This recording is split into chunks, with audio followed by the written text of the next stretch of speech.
दोस्तों, मेरा नाम रोहन है। मैं अब 22 साल का हो चुका हूँ। हम बहुत सालों बाद गांव आए थे। गांव पहुंचने पर मैं मामी के घर रुक गया था, क्योंकि उनका घर बड़ा था। मामी ने मुझे एक खास बोध दिया था।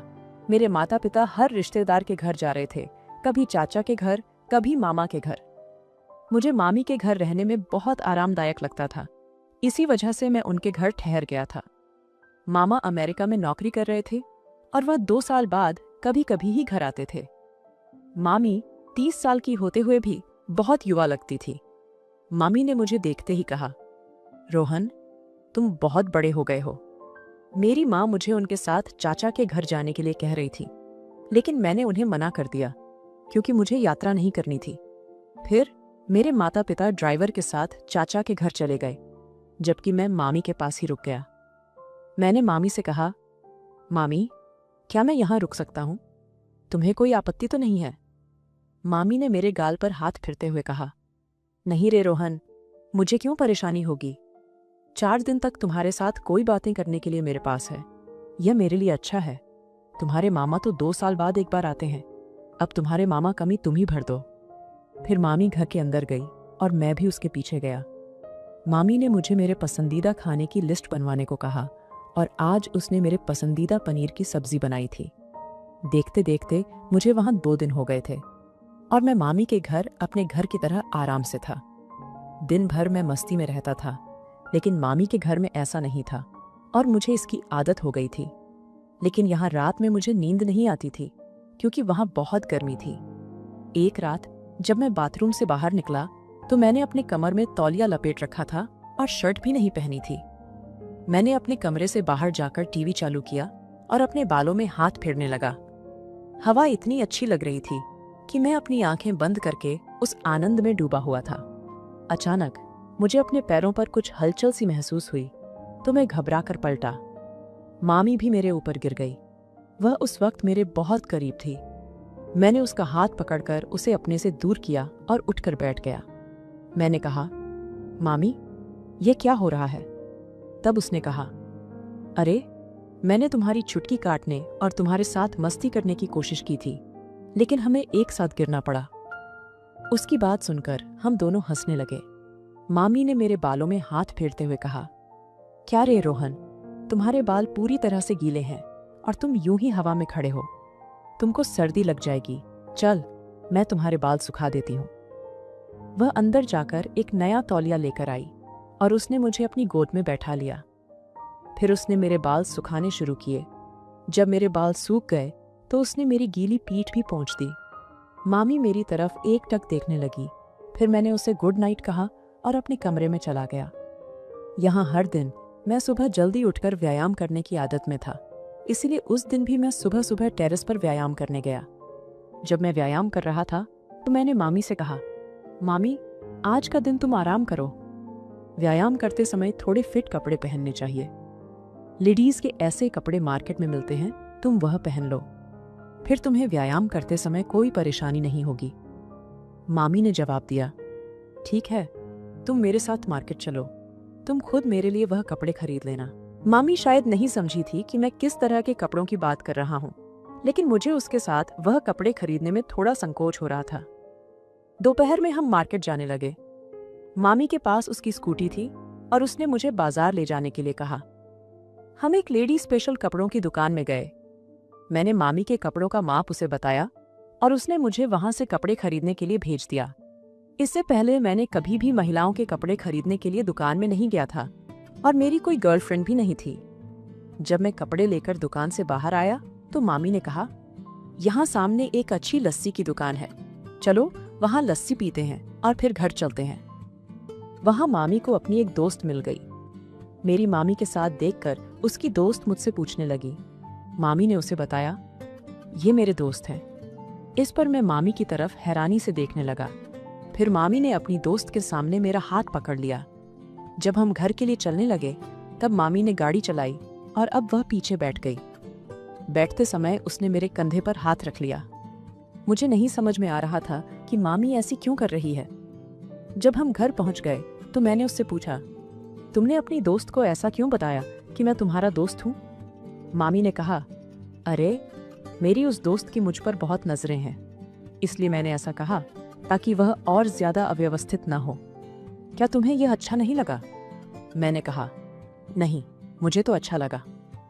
इस पर मामी ने मुस्कुराते हुए सिर हिलाया और अपने कमरे में चली गई। मैं भी अपने कमरे में चला गया। थोड़ी देर बाद मुझे मामी की आवाज आई। उसने मुझे अपने कमरे में बुलाया और कहा, कुछ समय मेरे पास बैठो, मुझे बहुत अकेला लगता है। मैं उसके पास जाकर बैठ गया। उसने मुझे अपने फोन में अपने कुछ फोटो दिखाए। अचानक उसकी आंखें भर गईं और वह रोने लगी। मुझे उसकी भावनाओं का कोई कारण समझ में नहीं आ रहा था, लेकिन उसे शांत करने के लिए मैं उसके करीब जाकर बैठ गया। उसने मेरे कंधे पर अपना सिर रख दिया और थोड़ी शांत होने के बाद उसने मुझसे बातें शुरू की। जब मैंने मामी से उसके रोने का कारण पूछा तो उसने कहा, रोहन, मुझे इस घर में बहुत अकेला लगता है। मेरा पति बाहर देश में नौकरी कर रहा है और मेरे पास कोई नहीं है। मेरी भी कुछ इच्छाएं हैं, लेकिन कोई मेरी बात नहीं समझता। अब बताओ, क्या मैं इतनी बूढ़ी हो गई हूं? मैंने मामी से कहा, मामी, तुम बहुत सुंदर हो। गांव में तुम्हारा कोई तोड़ नहीं है, लेकिन तुम चिंता मत करो, कुछ सालों में वे सब घर लौट आएंगे। तब तक तुम अपना जीवन अच्छे से जीने की कोशिश करो। जब वे आएंगे तो तुम्हें उनकी खातिरदारी करनी होगी। फिर मैंने बातचीत को आगे बढ़ाने की कोशिश की। मुझे आज रात अकेलापन महसूस हो रहा है। क्या तुम मेरी कमरे में सोने आओगी? मामी थोड़ी नाराज लग रही थी, लेकिन मैंने नकार नहीं दिया। उस रात मैंने उसके कमरे में सोने का फैसला किया और मुझे वहां बहुत अच्छी नींद आई। जब मैं सुबह उठा तो मेरे पास मामी नहीं थी। मैंने उठकर देखा तो वह रसोई में काम कर रही थी। मैंने ब्रश करने के बाद व्यायाम किया और मामी भी मेरे पीछे आ गई। मैंने उसे कुछ नए व्यायाम सिखाए और फिर हम दोनों ने मिलकर नाश्ता किया। मामी के घर पर मुझे जो भी चाहिए वह सब था। मेरे माता पिता अभी भी यात्रा पर थे। कुछ दिन इसी तरह अच्छे से बीते। पिछले 2 दिनों से मैं मामी के कमरे में सो रहा था, क्योंकि मेरे कमरे का कूलर बंद हो गया था और गर्म हवा के कारण नींद आना मुश्किल था। मामी का कमरा मेरे लिए एक अलग सा ठंडा स्थान था। एक हफ्ते में एक बार मैं पूरे शरीर की मालिश कराने जाता था और अब मेरी शरीर को फिर से मालिश की जरूरत थी। मैंने मामी से पूछा, मामी, तुम्हारे गांव में मसाज सेंटर कहाँ है? मामी ने कहा, अरे, बाहर जाने की क्या जरूरत है? मैं हूं ना, मैं तुम्हें मसाज कर दूंगी। मैंने पार्लर का कोर्स किया है। उसने मसाज सेंटर का पता नहीं बताया और फिर उसने अपने हाथों से मसाज करना शुरू किया। उसने मेरे पीठ पर गर्म तेल लगाया और अपने दोनों हाथों से मसाज करने लगी। कभी कभी उसके हाथ नरम लगते तो कभी कभी कड़े, लेकिन मसाज बहुत अच्छा था। मसाज करते करते मुझे नींद आने लगी कि मुझे पता ही नहीं चला कि मैं कब सो गया। जब मैं उठा तो मैंने मामी को अपने पास देखा। वह मेरे पास बैठी थी और उसकी साड़ी का पल्लू भी ढीला था। उसे देखकर मैं थोड़ा घबरा गया। मैंने पूछा, मामी, क्या हुआ? तुम इतनी अचंभित क्यों लग रही हो? क्या तुम्हें फिर से अकेला लग रहा है? उसने कहा, नहीं रोहन, आज तो मेरा अकेलापन दूर हो गया है। फिर उसने मुझे गले लगा लिया। मैंने उसे अपने गले से हटा दिया और कहा, मामी, तुम ऐसा क्यों कर रही हो? मुझे कुछ समझ में नहीं आ रहा। तुम पहले रोई, फिर हंसने लगी। जरा रुक जाओ, मैं तुम्हारे लिए पानी लेकर आता हूं। मैं बिस्तर से उठा ही था कि मामी ने मेरा हाथ पकड़ लिया और फिर से करीब आकर बोली, रोहन, तुम तो बहुत पहले ही मेरा ध्यान खींच चुके थे। मामी ने कहा, मैंने कोशिश की थी कि तुम कुछ और सोचो, लेकिन तुमने मेरी एक नहीं सुनी। जब से तुम मेरे कमरे में सोने लगे हो, सब कुछ बदल गया है। उसने मुझे अपनी गर्दन पर बने निशान दिखाए और कहा, आज तुम थोड़ा ज्यादा ही मूड में थे। उसकी बात सुनकर मैं चौंक गया। मैंने कहा, मामी, यह सब क्या हो रहा है? उसने हंसते हुए कहा, रोहन, यह सब पिछले कई रातों से चल रहा है। जब से तुम मेरे कमरे में सो रहे हो, सब कुछ बदल गया है। तुम जब भी आते हो, तुम्हारे साथ बिताया समय मुझे बहुत अच्छा लगता है। तुमने मेरे अकेलेपन को समझा है। तुमने बेशक मेरी भावनाओं को समझा है, पर तुम्हारे कोई भी प्रतिक्रिया नहीं होती। आज तक मुझे ऐसा कोई नहीं मिला जो मुझे समझ सके। मैं उसकी बातें सुनकर चकरा गया। मैंने जल्दी से अपने कमरे की ओर बढ़ना चाहा, लेकिन मामी ने मुझे रोक लिया। वह तेजी से बाथरूम में गई। जब वह बाहर आई तो उसने मेरी ओर मुस्कुराते हुए कहा, रोहन, तू तो पिता बनने वाला है। यह सुनकर तो जैसे मेरे पैरों तले की जमीन खिसक गई। मैंने मामी से पूछा, तू ऐसा सोचते हुए भी बिंदास कैसे बोल रही है? मुझे समझ में नहीं आ रहा था कि क्या करूं। मैं तेजी से बाथरूम में गया और मैंने शॉवर चलाकर कुछ देर वहीं बिताया। मुझे यह सब सोचते सोचते बहुत समय लग गया। जब मैंने बाहर आकर देखा तो मामी ने मेरे कमरे में खाना रखा था। मैंने थोड़ा भी नहीं खाया था क्योंकि मैं मामी के साथ बिताए समय के बारे में सोच रहा था। अगर मेरे माता पिता को यह सब पता चला तो क्या होगा? ये विचार मेरे मन में आने लगे। फिर मुझे लगा कि मुझे मामी से बात करनी चाहिए। मैं उसके कमरे के करीब गया और उसे फोन पर बातें करते हुए देखा। मुझे लगा कि वह किसी और के साथ बात कर रही है। मैंने उसके फोन पर ध्यान से सुनने की कोशिश की। शायद वह मेरे बारे में कुछ बातें कर रही थी। मैं चौंक गया और सोचने लगा कि क्या हुआ। मैंने अपने फोन में रिकॉर्ड करना शुरू किया। जब मामी ने मुझे देखा तो वह चौंकी। उसने मुझसे कहा, रोहन, मुझे माफ कर। मैंने गुस्से में कहा, मामी सच सच बताओ, तुम ऐसा क्यों कर रही हो? उसने धीरे से बोलना शुरू किया, रोहन, मैं तुमसे ईमानदारी से कहती हूं कि मुझे एक लड़के से प्यार है। उसका नाम विनोद है। वह हमारे पड़ोस में किराए पर रहता था। हमारी कुछ महीने पहले मुलाकात हुई थी। मेरा अकेलापन अब सहन नहीं हो रहा था, इसलिए मैं उसके करीब गई। वह भी मुझसे मिलने लगा। जब मैंने उसे बताया कि मैं गर्भवती हूं तो वह बहुत खुश हुआ। उसने मुझसे शादी का वादा किया था, लेकिन अचानक बिना कुछ कहे वह आधी रात को अपना घर छोड़कर पुणे चला गया। उसकी बातें सुनकर मुझे समझ में आ गया कि उसके जीवन में कितनी मुश्किलें हैं। मुझे उसकी परेशानियों का एहसास हुआ और मैं उसके साथ खड़ा हो गया। मामी ने कहा, मैं एक बहुत बड़े संकट में थी और मुझे लगा कि तुमसे मदद मिलेगी, इसलिए मैंने झूठ कहा कि तुम मेरे साथ कुछ करो। मामी ने कहा, उसने अपने प्रिय के लिए प्रेम की भीख मांगी थी। मैंने उसे समझाया, मामी, झूठ चाहे कितनी भी कोशिश कर लो, एक दिन वह सामने आ ही जाता है। ऐसे बैचलर लड़के जो तुम्हारी जैसी शादीशुदा महिलाओं से संबंध बनाते हैं, वे कभी शादी नहीं करते। वे बस कुछ समय तक तुमसे जुड़े रहते हैं, दिखावा करते हैं प्यार का और फिर चले जाते हैं। तुम जीवन बर्बाद कर रही हो। मैंने उसे यह भी बताया, सच्चा प्यार हमेशा एक पत्नी का पति ही करता है। नए पुरुष जो तुम्हारी जिंदगी में आते हैं, वे सिर्फ तुम्हारे अकेलेपन का फायदा उठाते हैं। उनका तुमसे कोई ऐसा संबंध नहीं होता जिस पर वे तुम्हें प्रेशर डाले। यह सब सुनकर मामी बहुत भावुक हो गई और मुझे समझ में आ गया कि उसे अपनी गलती का एहसास हो रहा था। उसने अस्पताल जाने का फैसला किया, जहां मैंने उसकी सहायता की। मैं उसके संकट में उसकी मदद करने के लिए वहां था और मैंने उसके लिए सही साइन भी किए। मामी ने धन्यवाद करते हुए मुझसे वादा किया कि अब से वह किसी भी पुरुष के बारे में नहीं सोचेगी।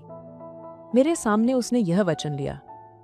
मैंने महसूस किया कि मामी जैसे विवाहित महिला के लिए सच्चा और निस्वार्थ प्यार बहुत जरूरी है और वह सिर्फ उसका पति ही दे सकता है।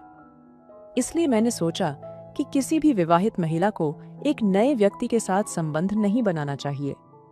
उन्हें हमेशा अपने पति पर विश्वास करना चाहिए, क्योंकि जो भी नए लोग आते हैं वे सिर्फ धोखा देते हैं। अगर आपको यह कहानी पसंद आई तो कृपया वीडियो को लाइक करें और चैनल को सब्सक्राइब करें। मेरे पति के जाने के बाद से घर में एक पुरुष थे जो मेरे ससुर थे। वे मुझ पर बहुत नजर रखते थे और अक्सर रात में मुझे अपने कमरे में बुलाते थे। एक दिन ससुर ने मुझे अपने कमरे में बुलाकर बेड की चादर बदलने को कहा। जैसे ही मैं झुककर काम करने लगी, उन्होंने मौका पाकर पीछे से मुझे पकड़ लिया। मैं भी बिना पति के कई दिनों से प्यासी बैठी थी, तो मैंने भी उन्हें नहीं रोका और फिर ससुर जी ने पूरी रात। एक दिन मेरी सास ने मुझे आवाज दी, बहू जरा पानी लाना, तुम्हारे ससुर आए हैं। यह सुनकर मैं अपने कमरे से बाहर आई। मुझे नहीं पता था कि कौन से ससुर आए हैं। मैंने किचन से पानी का गिलास लेकर हॉल तक पहुंची। मेरे असली ससुर तो पिछले साल ही गुजर चुके थे। हॉल में जब मैंने एक व्यक्ति को देखा तो वह मुझे ससुर की उम्र का नहीं लगे। मैंने सोचा कि शायद कोई बाहर से आया होगा। मैंने उनसे कहा, भाई साहब पानी ले लो। तब मेरी सास ने मुझ पर हंसते हुए कहा, यह तुम्हारे भाई नहीं, तुम्हारे ससुर है। मैं थोड़ी देर के लिए हैरान रह गई। उन्होंने कहा, यह मेरा दूर का भाई है। मेरी सास 50 साल की थी और सामने बैठे ससुर लगभग 32 साल के लग रहे थे। उन्होंने कहा, रोहन पहली बार हमारे घर आया है, तुमने कभी इसे नहीं देखा होगा। कुछ दिन रोहन हमारे घर में रहेगा, शहर में उसके कुछ काम हैं। मैंने उनकी बात मानी और नाश्ता बनाने के लिए किचन में चली गई। आज रविवार की छुट्टी थी, इसलिए मैं घर पर थी, वरना रोज मुझे सुबह कॉलेज जाना होता था। रात को जब मैं अपने कमरे में अपने बेटे को सुला रही थी, तब मुझे बहुत बार ऐसा लगा कि मेरे कमरे में कोई घूम रहा है। आखिरकार मैं उठी और दरवाजा खोला। दरवाजे के बाहर सच में कोई घूम रहा था और वे मेरे ससुर थे। मुझे देखकर वे थोड़े चौंके। मैंने पूछा, क्या आपको कुछ चाहिए? तो उन्होंने कहा, नहीं, मुझे नींद नहीं आ रही थी, इसलिए मैं यहाँ घूम रहा था। ससुर का कमरा मेरे कमरे के बगल में था, इसलिए मैं उन्हें यह नहीं कह सकती थी कि आप मेरे कमरे के बाहर क्यों घूम रहे हैं। मैंने कहा, ठीक है, और फिर अपने कमरे में जाने लगी। तभी उन्होंने मेरा हाथ पकड़ लिया और उनकी आंखों में हल्के से आंसू आए। उन्होंने अपने हाथ से मेरे आंसू पूछे और कहा, क्या मैं तुम्हारे कमरे में आ सकता हूं? मैं नहीं कहने का साहस नहीं कर पाई। वे कमरे में आ गए और बेड पर बैठ गए। बेड के कोने पर मेरा बेटा राहुल आराम से सो रहा था। मेरे ससुर ने मेरा हाथ पकड़कर मुझे भी उनके पास बैठाया और कहा, सुनीता, मुझे तुम्हारे आंसुओं का कारण पता है।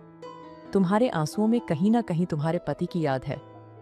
उन्होंने पहली नजर में ही मेरा दुख पहचान लिया था, वरना मैंने अपने सास ससुर के साथ 2 साल बिताए थे, लेकिन कभी भी उन्होंने मेरे आंसुओं को नहीं देखा था। उस वक्त ससुर ने मेरा हाथ अपने हाथ में लिया और कहा, तुम्हें जो हो गया उसे भूलना होगा। हर रात मुझे सोते समय आंसू आते थे।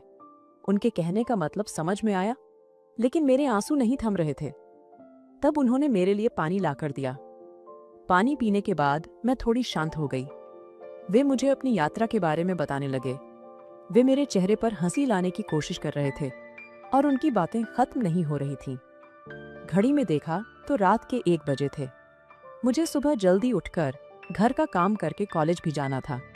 मैंने ससुर से कहा कि मुझे सुबह देर हो जाएगी, अब मुझे सोना है। फिर वे अपने कमरे में चले गए और मैं अपने कमरे में सोने चली गई। दूसरे दिन सुबह उठने में मुझे थोड़ा वक्त लगा। रोज मैं कॉलेज जाने के लिए बस का इस्तेमाल करती थी।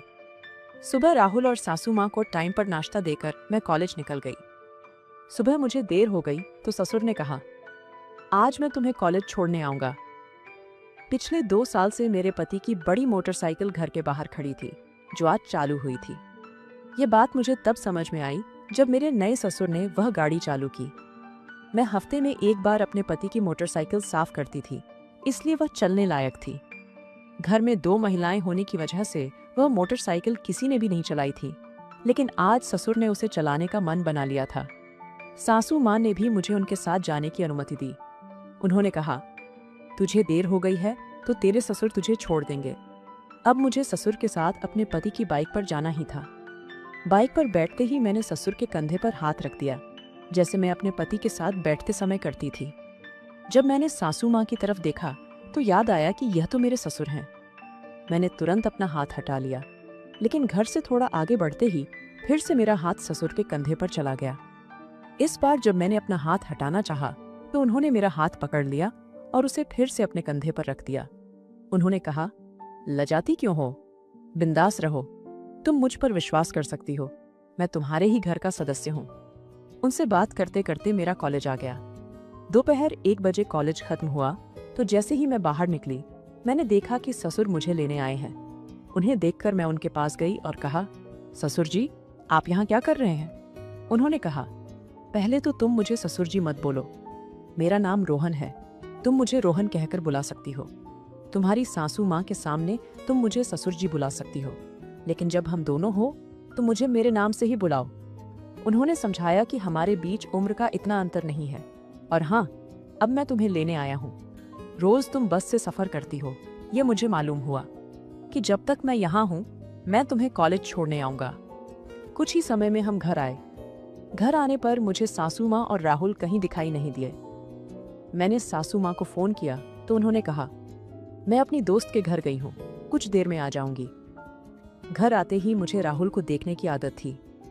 थोड़ी देर में वे दोनों घर आ जाएंगे। कॉलेज से लौटते समय मैं बहुत थकी हुई थी, इसलिए मैंने अपने कमरे में जाकर फ्रेश होने का सोचा। जब मैं अपने कमरे में कपड़े बदल रही थी तभी अचानक ससुर मेरे कमरे में आ गए। उन्हें देखकर मैं तुरंत बाथरूम में चली गई। उन्होंने भी अपनी तरफ मुंह मोड़ लिया और कहा, मुझे माफ करना, मुझे अचानक तुम्हारे कमरे में आना नहीं चाहिए था। मैं बाथरूम से कपड़े चेंज करके बाहर आई। बाहर आते ही मैंने उनसे पूछा, क्या आपको कुछ काम था?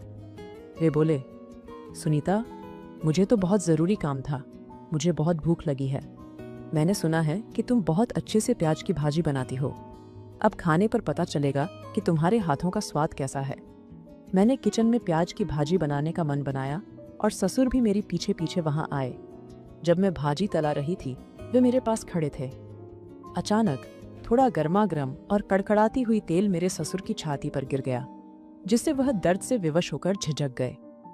मैंने तुरंत अपने कमरे में जाकर क्रीम ली और उन्हें अपने हाथों से वह क्रीम लगाने लगी। उस समय मैं उनके बहुत करीब थी।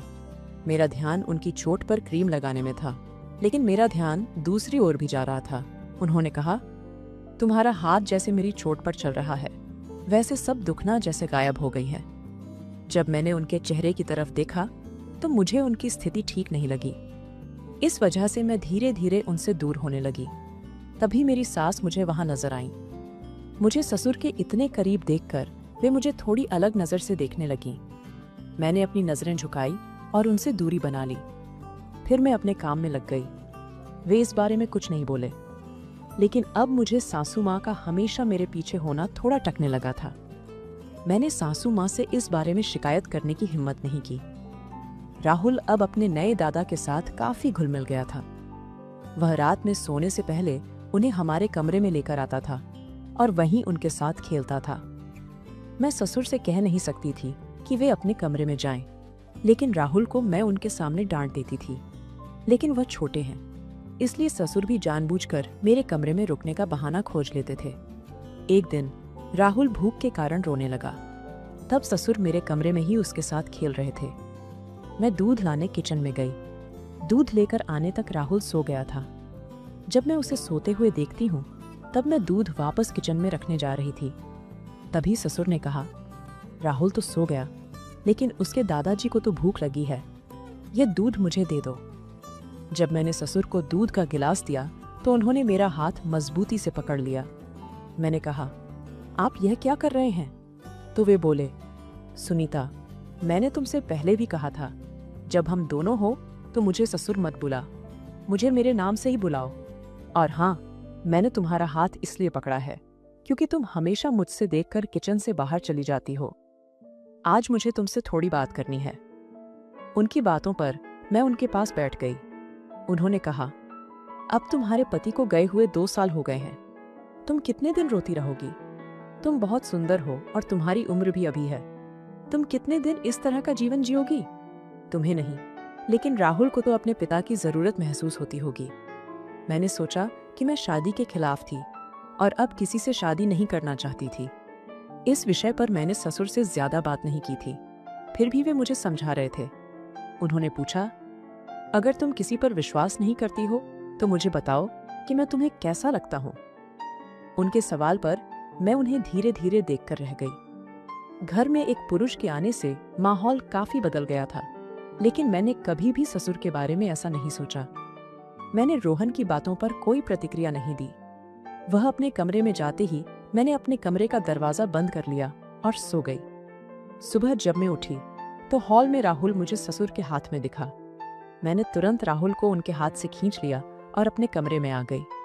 पीछे से मेरी सास भी आ गई।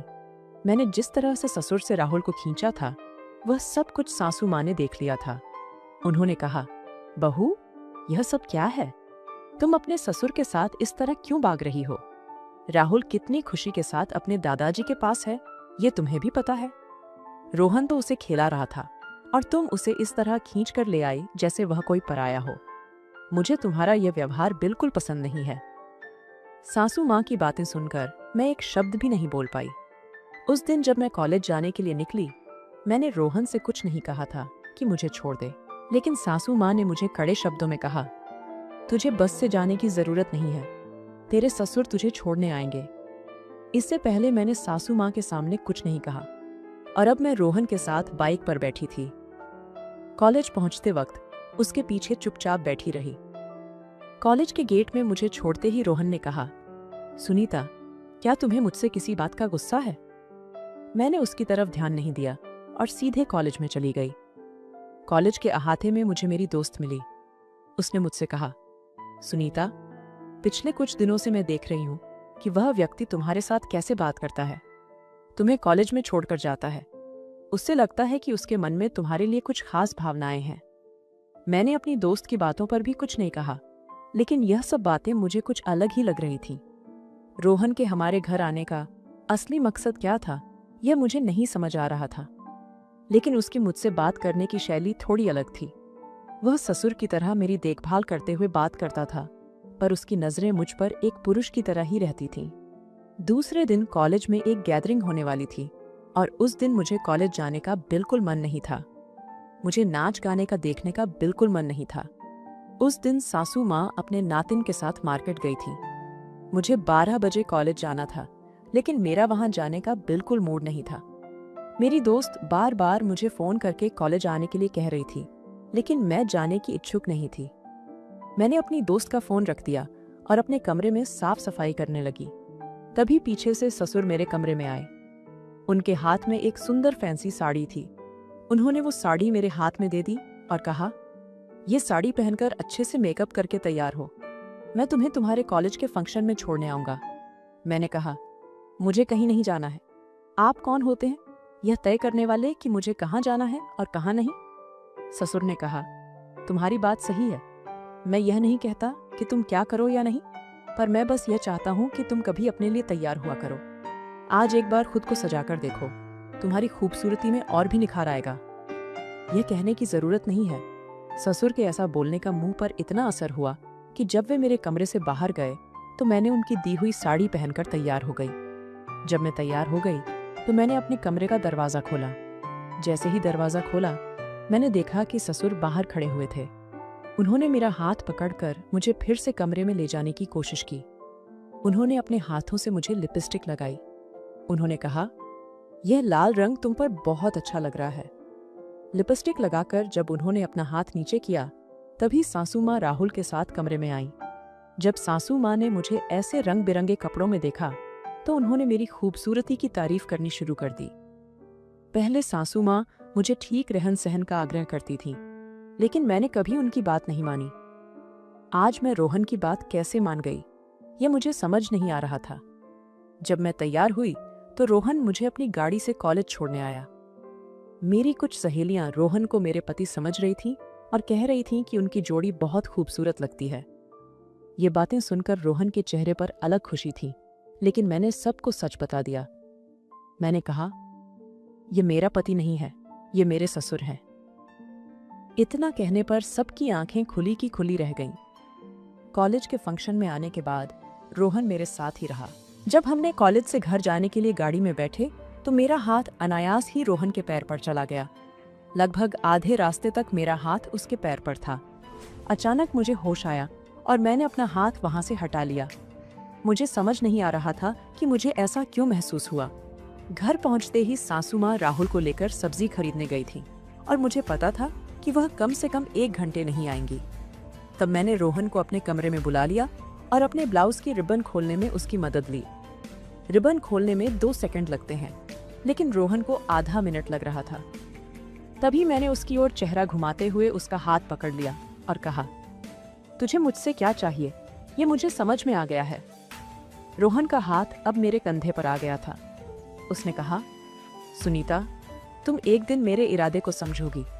मुझे पता था कि तुम जल्दी ही समझ जाओगी। अब मैं तुम्हें हमेशा संभालूंगा। यह सुनकर मैं उसे जोर से दूर करने लगी।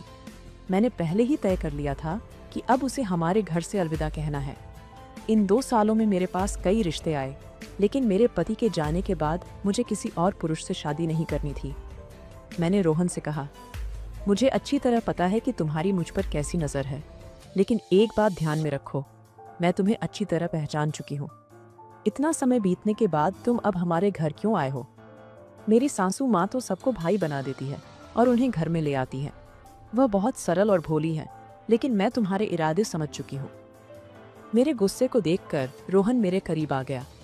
मैंने तुरंत उसे कान के नीचे एक थप्पड़ मारा और उसे पकड़कर हॉल में ले आई। तभी सासू माँ घर आ गईं और उन्होंने सब कुछ देखा। उन्होंने कहा, बहू, यह क्या चल रहा है? क्या तुम भूल गई हो कि ये तुम्हारे ससुर हैं? तुमने रोहन का हाथ क्यों पकड़ा है? मैंने सासू माँ से कहा, इस नालायक की मुझ पर नजर ठीक नहीं है। अब इसे अपने घर में कोई जगह नहीं है। सासू माँ ने मेरे हाथ से रोहन का हाथ छुड़ाया और कहा, बेटी, तुझे सच बताने का समय आ गया है। बहू, मैंने रोहन को यहाँ बुलाया था। वह मेरा सच्चा या चचेरा भाई नहीं है, बल्कि वह हमारी एक शादी में मिला था। रोहन ने मुझे अपनी बड़ी बहन मान लिया था। मुझे उसके स्वभाव का पता था, इसलिए मैंने उसे यहाँ बुलाया। अमन के जाने के बाद 2 साल हो गए हैं। मैं रोज देख रही हूँ कि तुम कैसे जी रही हो। तुम रात में सोते समय कुछ बड़बड़ा रहती हो। तुम्हें सब चीजों से बाहर निकालने का एक ही तरीका था, और वह था तुम्हारे लिए शादी करना। लेकिन तुम इसके लिए भी तैयार नहीं थी, इसलिए मैंने रोहन को घर बुलाया। उसके साथ रहने के बाद मैंने सोचा कि शायद तुम्हारा मन बदल जाएगा, लेकिन तुम तो अब भी अपने मन को पूरी तरह से कठोर बनाए हुए हो। अकेले जीवन जीना बहुत मुश्किल है। रोहन ने कहा, सुनीता, मैं तुम्हारी खूबसूरती के लिए नहीं, बल्कि तुम्हारे लिए प्रेम करता हूँ। पिछले कुछ दिनों में मैं राहुल में बहुत उलझ चुका हूँ। एक पुरुष के घर आने से घर का माहौल कैसे बदल गया था, यह मुझे भी दिखाई दे रहा था। मुझे लगा कि सासू माँ को मेरा दुख नहीं दिखाई दे रहा है, लेकिन वह रोज मेरा दुख देखकर परेशान होती थी। फिर मैंने सासू माँ और रोहन से कहा, मैं किसी से शादी नहीं कर सकती। अगर मैंने शादी की तो अमन मुझे माफ नहीं करेगा। वह रोज मेरे सपने में आता है। इस पर रोहन ने कहा, तुझे क्या सपने आते हैं? तुम क्या बड़बड़ाती हो? मैंने सब देखा है। सुनीता, तुम जो सोचती हो वही तुम सपने में देखती हो। अमन की यही इच्छा होगी कि उसकी पत्नी और बेटा खुश रहे। तुम्हें दूसरी शादी करने का अधिकार है। राहुल को पिता की जरूरत है। रोहन ने मुझे मेरे विचारों से बाहर निकालने में बहुत मदद की। तब मैंने उसके गले लगकर रोना शुरू कर दिया। रोहन ने कहा, ये तुम्हारे आखिरी आंसू समझो। आज के बाद मैं तुम्हें कभी भी रोने नहीं दूंगा। मेरे मन में कहीं ना कहीं रोहन ने एक खास जगह बना ली थी। शादी के बाद मैं रोहन के घर चली गई और मैंने अपनी सासू माँ को भी अपने साथ ले लिया, क्योंकि उन्होंने ही मेरे कल्याणकारी जीवन का ध्यान रखा था। अगर आपको यह कहानी अच्छी लगी तो वीडियो को लाइक करें और चैनल को सब्सक्राइब करें। मैं अपने एक रिश्तेदार की शादी में आया हुआ था, लेकिन मैं यहाँ किसी को नहीं जानता था। तभी मेरी मामी मुस्कुराते हुए मेरे पास आ गईं और उन्होंने मुझे गले लगा लिया। उन्हें देखकर मैं बहुत खुश हो गया था, क्योंकि यहाँ मेरी जान पहचान वाला कोई नहीं था। मामी का बचपन मेरे गांव में ही बीता था, क्योंकि वह अपने एक रिश्तेदार के यहाँ पढ़ाई करती थी। इस तरह मामी का मुझसे लिपटना मुझे बेहद सुकून दे रहा था। पता नहीं क्यों, उनकी यह छुअन मुझे अपनी ओर खींचती जा रही थी। दिल कर रहा था कि मामी मुझसे ऐसे ही लिपटी रहे। उनकी छुअन से एक अलग ही तरह का आनंद मिल रहा था, जैसा मैंने पहली बार महसूस किया था। मैं बिल्कुल मदहोश सा हो गया था। फिर मामी मुझे अपने घर ले गईं। रात के 11 बज चुके थे। मामी ने कहा, चलो अब सो जाते हैं। बाहर ठंड की रात गहरी हो रही थी और अंदर का माहौल धीरे धीरे गर्म होता जा रहा था। हम दोनों बातें करने लगे। बात करते करते मामी मेरे बिल्कुल करीब आ गईं। फिर मामी ने अपना हाथ मेरे, दोस्तों, आगे की कहानी बड़ी ही मजेदार होने वाली है, तो वीडियो को पूरा देखना। मेरा नाम रोहन है। मैं उत्तर प्रदेश के एक छोटे से गांव का रहने वाला हूं और मेरी उम्र 22 साल है। ये कहानी मेरी जिंदगी की एक सच्ची घटना है। मैं अपने रिश्तेदार की शादी में उनके गांव गया हुआ था। वैसे तो मैं शादी में नहीं जाना चाहता था, मगर मम्मी पापा ने मुझे जबरदस्ती भेज दिया। उसी गांव में मेरी एक दूर के रिश्ते की मामी का घर भी था। उनका नाम निकिता है और उनकी शादी को करीब 4 साल हो गए थे, लेकिन अभी तक उनकी कोई औलाद नहीं थी।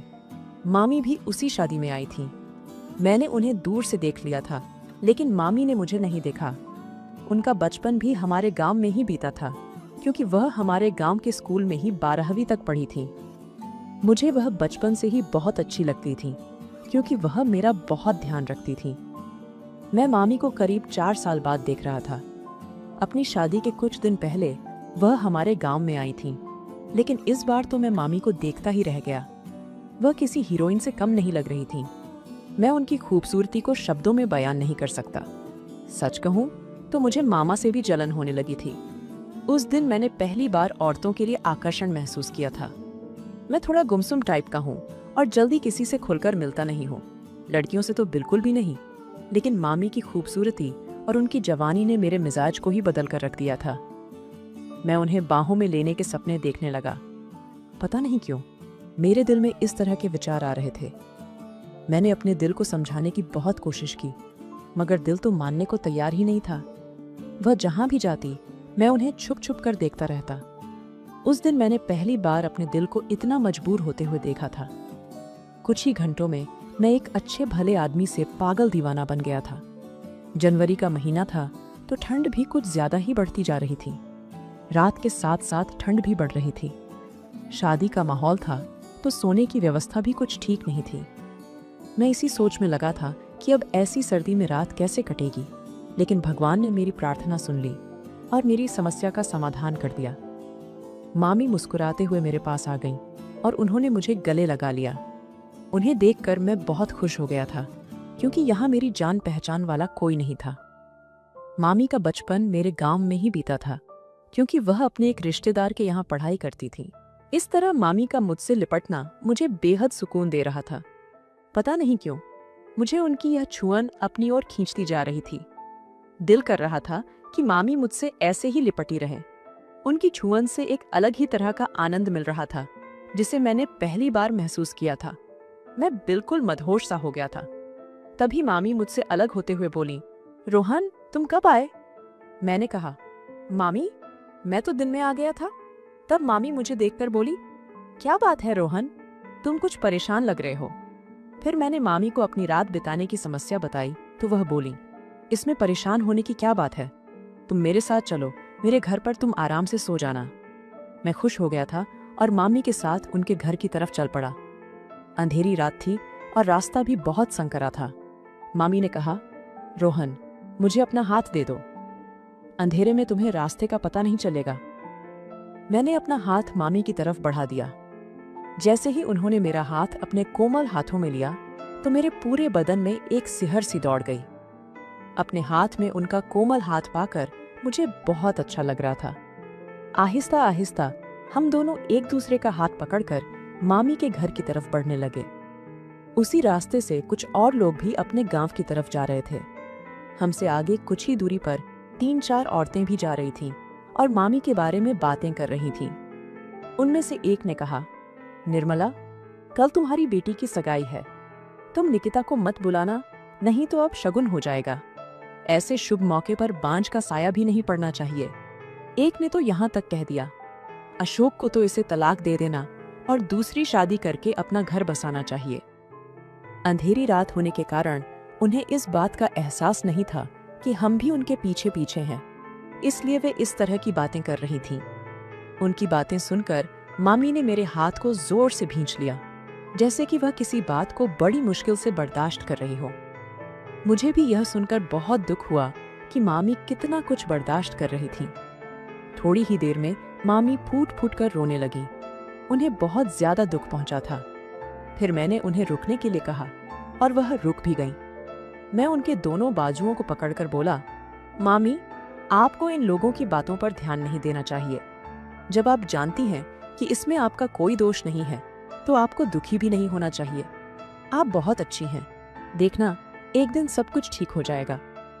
मेरे इतना कहते ही वह रोते हुए मुझसे लिपट गई और कहने लगी, रोहन यह आज की बात नहीं है, यह तो मेरे साथ होता ही रहता है। मेरा अब जीने को बिल्कुल भी दिल नहीं कर रहा। मैंने फिर उन्हें अपने से अलग किया और उनके होठों पर अपनी उंगली रखते हुए कहा, मामी इस तरह की बात नहीं करती। मैंने उन्हें कई बार समझाया। कुछ देर के बाद वह शांत हो गईं। करीब आधा घंटे चलने के बाद आखिरकार हम घर पहुंच गए थे। मैं अंदर गया तो देखा कि मामा घर पर नहीं थे। मैंने मामी से मामा के बारे में पूछा तो मामी बोली, तुम्हारे मामा किसी काम से दिल्ली गए हुए हैं और 2-3 दिन में आएंगे। खाना तो हम शादी में खा ही चुके थे, तो मामी ने जल्दी ही दोनों के लिए बिस्तर बिछा दिया। ठंड बहुत थी तो हम दोनों अपनी अपनी चारपाई पर रजाई में घुसकर आपस में बात करने लगे। थोड़ी देर इधर उधर की बातें करते करते मैंने अचानक ही उनसे पूछ लिया, मामी शादी के इतने साल बाद भी आपको अभी तक बच्चा क्यों नहीं हुआ?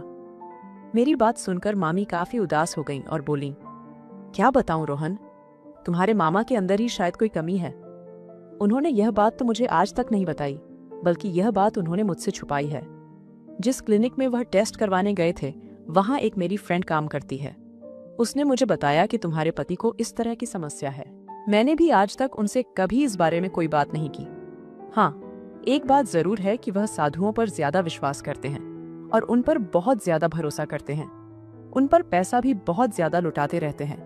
कोई कहता है कि 6 महीने में खुशखबरी मिल जाएगी और कोई साल के अंदर खुशखबरी मिलने की बात करता है। यह सब 6 सालों से चलता आ रहा है। एक ने तो अभी 3 महीने में ही खुशखबरी का वादा किया है। लेकिन रोहन, मैं जानती हूं कि इनसे कुछ नहीं होने वाला। इतनी बात कहते हुए मामी रोने लगी। मुझे भी अच्छा नहीं लगा और मैं अपनी चारपाई से उठकर उनकी चारपाई पर जाकर बैठ गया। फिर अपने हाथों से मामी के आंसू पोंछने लगा। जब मैंने मामी के आंसू पोंछ लिए तो अपनी चारपाई पर वापस आने लगा तो मामी मेरा हाथ पकड़कर बोली, रोहन, अगर आज तुम नहीं होते तो मैं शायद कुछ कर बैठती। तुम बहुत अच्छे हो रोहन, तुमने आज मुझे बचा लिया। फिर उन्होंने मेरा हाथ अपने हाथों में ले लिया और कहने लगी, बहुत कम ही मर्द ऐसे होते हैं जो औरत के दर्द को और उनकी भावनाओं को समझ पाते हैं। तुम उनमें से एक हो रोहन। मुझे यह सुनकर अच्छा लग रहा था। बात करते हुए मामी मेरे हाथ को दबाए जा रही थी। मैं उनके बारे में तो कुछ नहीं कह सकता था, मगर मेरे दिल के अंदर एक तूफान उठ रहा था। मेरा भी दिल कर रहा था कि मैं भी उनको छू लूं, मगर मेरा मन मुझे इसकी इजाजत नहीं दे रहा था। फिर उन्होंने कहा, जो भी लड़की तुमसे शादी करेगी वह बहुत खुशनसीब होगी। तुम औरतों की इज्जत करते हो और उनकी भावनाओं को भी अच्छे से समझते हो। वह अपनी ही बातों में मशगूल थीं, लेकिन अचानक ही उनका ध्यान मेरी तरफ गया। उन्होंने कहा, इस सर्द रात में मैं बिना कुछ ओढ़े ही बैठी हूं। फिर उन्होंने कहा, रोहन, रजाई के अंदर आ जाओ, ठंड बहुत है। यह सुनने के बाद मेरे दिल की धड़कन तेज हो गई। मैं समझ नहीं पा रहा था कि यह सब क्या हो रहा है और क्यों हो रहा है। अब हम दोनों रजाई के अंदर एक साथ थे। फिर उन्होंने कहा, सॉरी रोहन, मैं तो अपना ही दुखड़ा रोए जा रही हूं। तुम बताओ कुछ अपने बारे में। कैसी चल रही है तुम्हारी जिंदगी? मैंने कहा, मामी, बस जॉब की तलाश में ही गुजर रही है, मगर जॉब है कि मिलती ही नहीं। कोई बात नहीं रोहन, अभी तो तुम्हारे पास लंबी जिंदगी पड़ी है, जॉब मिल जाएगी। मामी फिर मेरे बिल्कुल करीब आ गईं, या यूं कहे कि मुझसे चिपक ही गईं। रोहन, तुम्हारे मन में कभी ऐसा विचार नहीं आया कि तुम्हारी भी एक गर्लफ्रेंड होनी चाहिए? मैंने कहा, मामी, विचार तो आते हैं, लेकिन कोई ऐसी मिली ही नहीं आज तक। फिर मामी मेरी तरफ मुड़ गईं और उन्होंने कहा, रोहन, तुम्हें किस तरह की गर्लफ्रेंड चाहिए? मैंने भी तपाक से कह दिया, बिल्कुल आपकी तरह चाहिए। फिर उन्होंने मुस्कुराते हुए कहा, मेरी तरह ही क्यों चाहिए? मैंने कहा, क्योंकि आप बहुत सुंदर हैं, समझदार हैं और एक अच्छे दिल की इंसान भी हैं। तुम झूठ बोल रहे हो, मामी ने कहा। मामी, मैं झूठ क्यों कहूंगा? काश आप मेरी नजरों से देख पाती। फिर उन्होंने एक ऐसा सवाल पूछा जिससे मेरा दिमाग एकदम चकरा गया। उन्होंने पूछा, क्या मैं तुम्हें अच्छी लगती हूं? मैंने कहा, अच्छी नहीं मामी, बहुत अच्छी लगती हो। अब मुझे थोड़ा थोड़ा यकीन हो रहा था कि मामी भी मुझ में इंटरेस्ट ले रही है। बाहर सर्दी गहरी जा रही थी और अंदर का माहौल आहिस्ता आहिस्ता गर्म होता जा रहा था। फिर मामी बोली, तुम पहले इंसान हो रोहन, जिसे मुझ में इतने गुण दिखते हैं। ऐसा लग रहा था जैसे मेरी बातों से मामी को बहुत खुशी मिल रही थी। मिलती भी क्यों ना, हर इंसान तारीफ का भूखा होता है।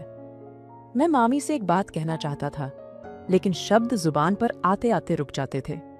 लगता था कि मामी कहीं मेरी बात को बुरा ना मान जाए। पता नहीं क्यों मैं मामी को हमेशा खुश देखना और उनके हर गम मिटाना चाहता था। फिर मैंने हिम्मत करके मामी से बोल ही दिया, मामी, मैं एक बात कहना चाहता हूँ, आप बुरा तो नहीं मानोगी? मामी बोली, रोहन, तुम कुछ भी कह सकते हो, मैं तुम्हारी किसी भी बात का बुरा नहीं मानूंगी। मामी, मैं आपको औलाद का सुख देना चाहता हूँ। यह बात सुनते ही मामी एकदम खामोश हो गईं और मुझे भी कुछ घबराहट हुई।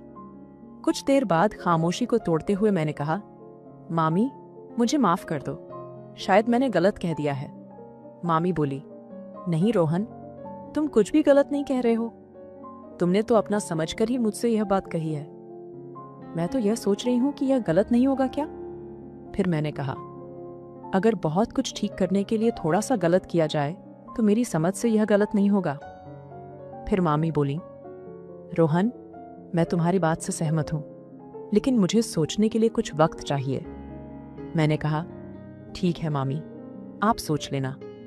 फिर हम दोनों सो गए थे, क्योंकि अगले दिन मुझे बारात के साथ जाना था। अगले दिन मैं सुबह जल्दी उठ गया, क्योंकि 8 बजे मुझे बारात के साथ जाना था।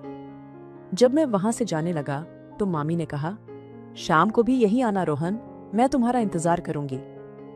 फिर मैं बारात के साथ चला गया। मामी उस दिन शादी में नहीं आई थी। रात के 10 बजे मैंने खाना खाकर मामी के घर की तरफ चल पड़ा। मामी मेरा ही इंतजार कर रही थी और मुझे देखकर मुस्कुराते हुए बोली, रोहन, आज मैंने पूरा दिन तुम्हें बहुत ज्यादा मिस किया। मुझे भी आपकी बहुत याद आ रही थी मामी। फिर मामी ने कॉफी बनाई और कॉफी पीकर हम दोनों बेड पर बैठ गए। फिर मामी बोली, रोहन, मैं तुम्हारी कल वाली बात से सहमत हूं। मैंने कहा, मामी, देखना, आपकी आने वाली जिंदगी में भी खुशियां ही खुशियां होंगी। मामी बोली, रोहन, तुम्हारा यह एहसान मैं मरते दम तक नहीं भूलूंगी और आखिरी सांस तक तुम मेरे दिल में एक देवता की तरह बसे रहोगे। फिर आहिस्ता आहिस्ता हम दोनों एक दूसरे की बाहों में समाते चले गए और 2 जिस्म एक जान हो गए। अगले दिन मामी बहुत ज्यादा खुश लग रही थी। मैं भी उन्हें देखकर खुश था। फिर मामी ने मुझसे कहा, रोहन, तुमने मेरी हर तमन्ना पूरी कर दी है। इसके लिए थैंक्स। मैंने कहा, मामी, थैंक्स कहने की कोई जरूरत नहीं है। मैं तो बस आपकी खुशी चाहता हूं और भगवान से यही दुआ करूंगा कि आप हमेशा खुश रहें। इस तरह मैं मामी के घर पर 2 दिन रहा और मैंने मामी को हर खुशी देने का भरपूर प्रयास किया। जब मैं वहां से वापस आ रहा था तो मामी की आंखों में आंसू थे। मैंने उन्हें गले लगाया और उनसे दोबारा मिलने का वादा करके वहां से अपने घर रवाना हो गया। करीब 1.5 महीने बाद मुझे उनका फोन आया। वह कह रही थी कि वह मां बनने वाली है। मुझे यह बात सुनकर बहुत खुशी हुई और मैंने भगवान का धन्यवाद किया। दिवाली से कुछ दिन बाद मामी को पुत्र की प्राप्ति हुई। मेरा बहुत मन था कि मैं अपने बेटे को देखने जाऊं, लेकिन मामी मेरे दूर के रिश्ते में थीं, तो बिना कारण उनके घर जाना उचित नहीं लगा। उन दिनों स्मार्टफोन भी नहीं हुआ करते थे, जिससे मैं अपने बेटे की तस्वीर भी देख पाता। आखिरकार 2 साल बाद एक रिश्तेदार की शादी में मामी से मुलाकात हो गई। फिर मैंने वहां अपने बेटे को देखा। मेरी आंखें नम हो गईं। मैं बहुत भावुक हो गया था, लेकिन मैंने किसी तरह अपने ऊपर काबू रखा। मामी बहुत खुश थीं और उनकी खुशी देखकर मुझे लगा कि मेरा जीवन सफल हो गया है। तो दोस्तों, आपको यह कहानी कैसी लगी? कमेंट करके जरूर बताएं। धन्यवाद। मेरी बेटी बहुत ही आलसी थी।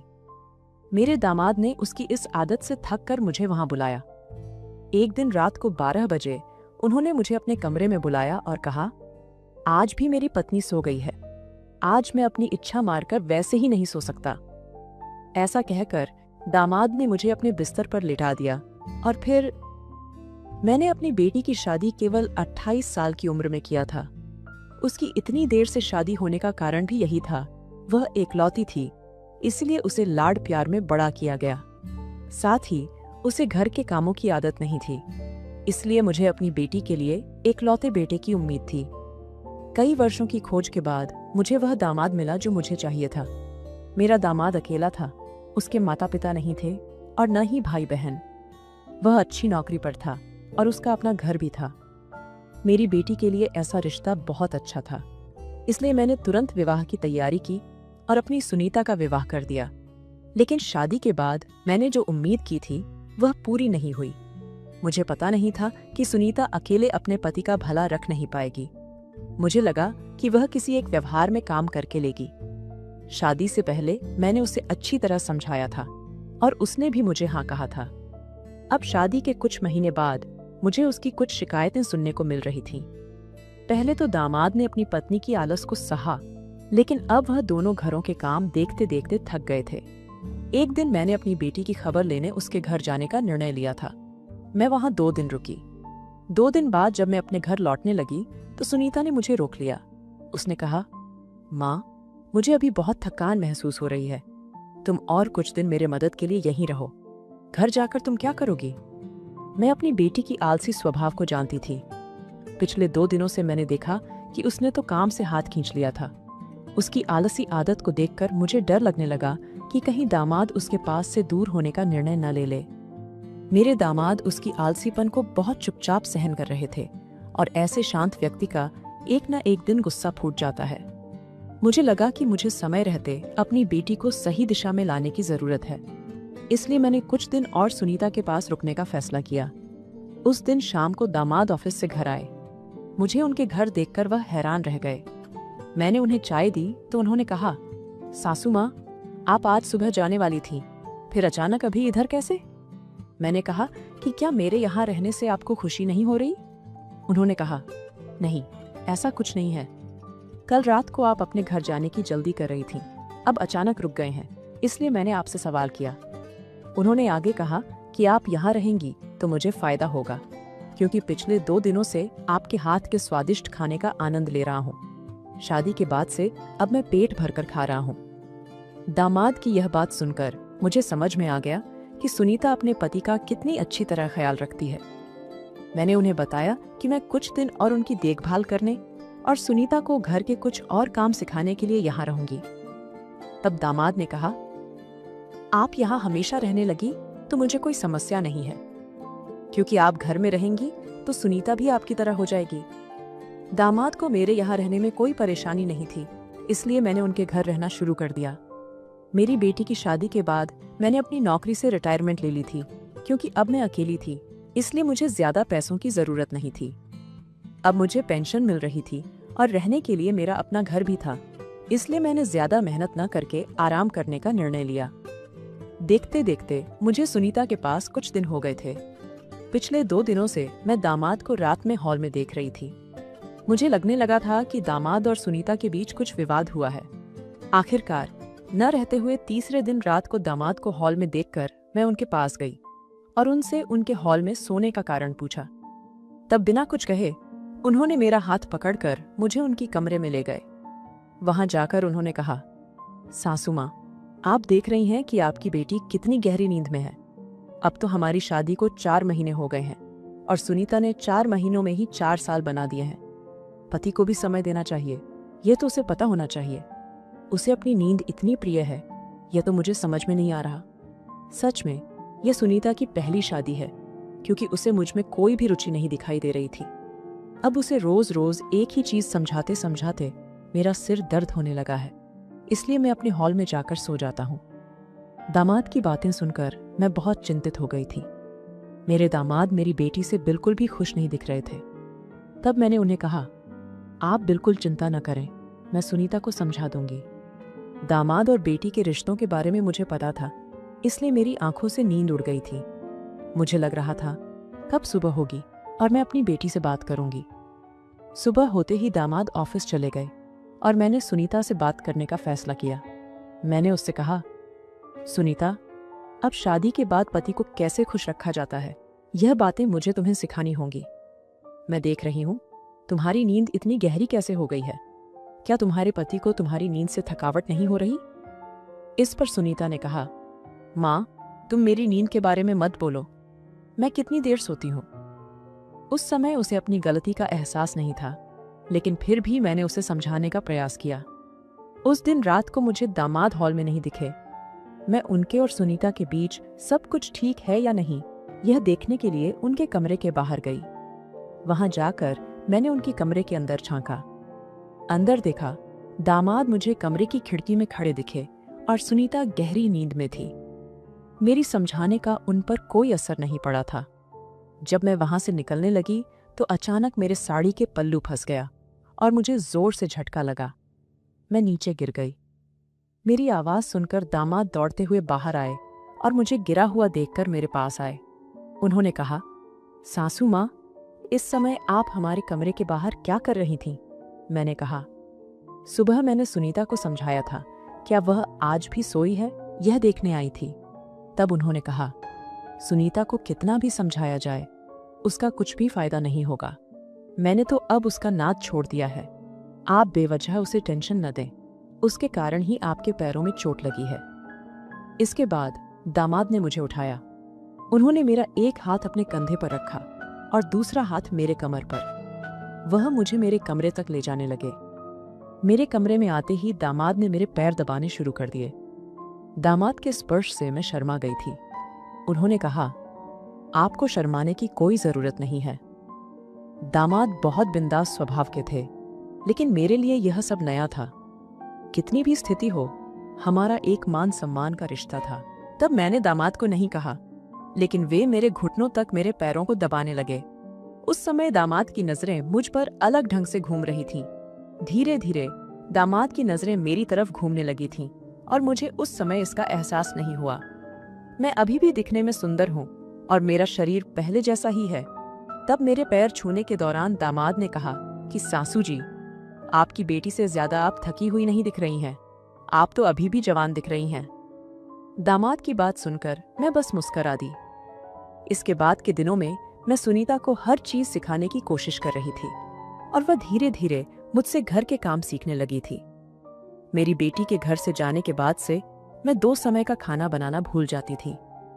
एक रात मैंने बर्तनों की आवाज सुनी और मैं तुरंत कमरे से बाहर निकली। मैंने देखा कि दामाद खाने की थाली लेकर किचन से बाहर निकल रहे थे। मुझे देखकर वे चौंक गए। मैंने उनसे पूछा कि वे इतनी रात को खाने की थाली लेकर कहाँ जा रहे हैं।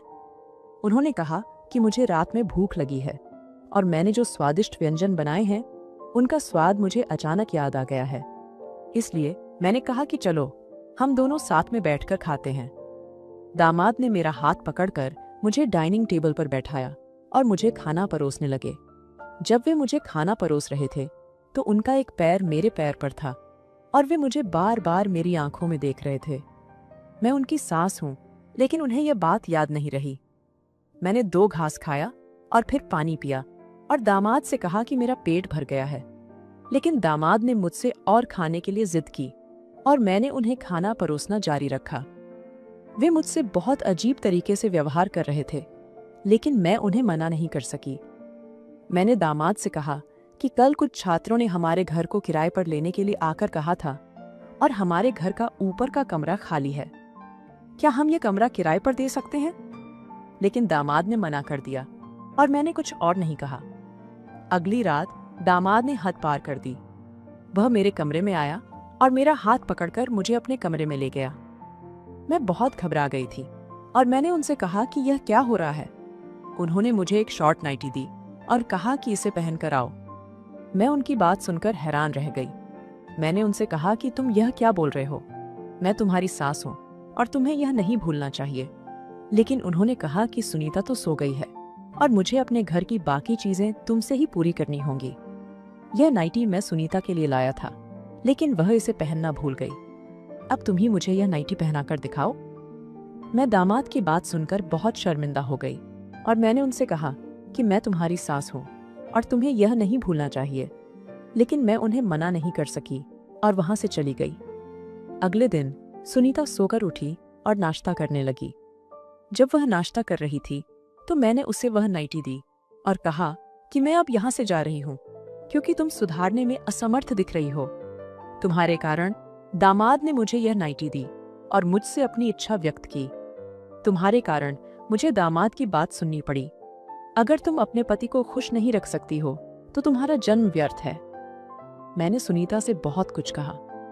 मेरी बातें सुनकर वह रोने लगी और कहने लगी, माँ, तुम कुछ दिनों से मुझे मेरे भले के लिए समझाने की कोशिश कर रही हो और मुझे सब समझ में आ रहा है, लेकिन मैं क्या करूं? मुझे रात में गहरी नींद कैसे आती है यह मुझे समझ नहीं आ रहा। शादी के कुछ महीनों बाद से ही मुझे अचानक ऐसी नींद आने लगी है।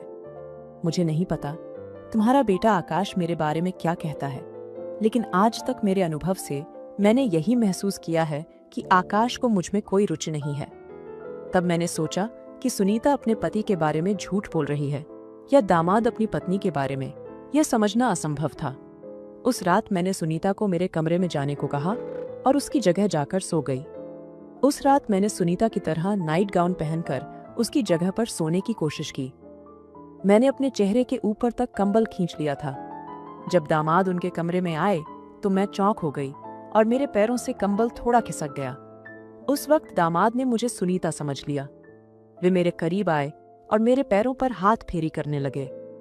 उस समय मुझे ऐसा लगने लगा कि मेरे लिए कुछ अजीब होने वाला है, लेकिन ठीक उसी समय दरवाजे का आवाज आया। मुझे एक लड़की की आवाज सुनाई दी। दामाद मेरे पैरों पर हाथ फेर रहे थे।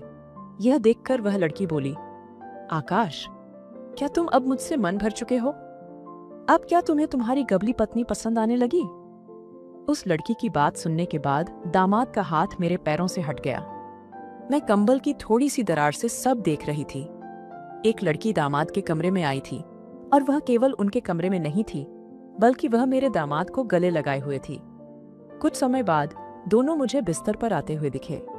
वह लड़की दामाद से कह रही थी, आकाश, जरा धीरज रखो, तुम्हारी पत्नी जागेगी नहीं।